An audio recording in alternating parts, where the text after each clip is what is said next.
Out here at Layton Commons Park on Wasatch Drive in Layton, Utah. Checking out Daughters of Utah Pioneers marker 445, talking about Layton's little fort. It says that the pioneers who settled what is now Layton, Utah, established a fort in 1854-55 on the road then called Little Fort Lane. This road extended from 5 Points north to Little Fort and joined the Kays Creek Road from the east. In those years, the families of Billa Dickson, John Green, William Lindsey, Mark and Pratt Whitesides, and the Shipley and Croft families lived in the Little Fort. It was given this name because a large fort had already been established in the center of Kaysville. This little fort, to protect the people from the Indians, was built on the south bank of Kays Creek overlooking the Sandridge Road from the Morristown Hill.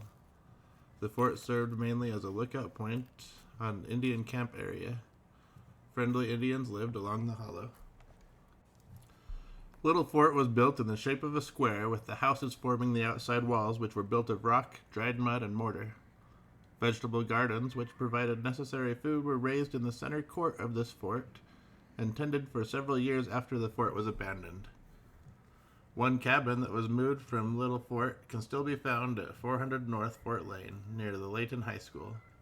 This cabin had a single room and saddle-notched construction.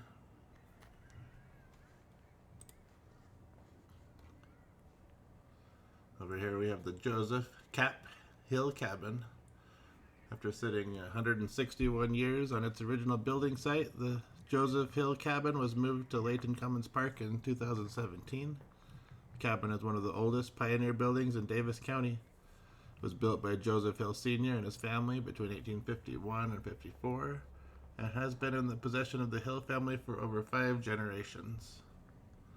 Born in England, Joseph and his wife, Edith, joined the Church of Jesus Christ of Latter-day Saints and immigrated to America in the 1840s with their children.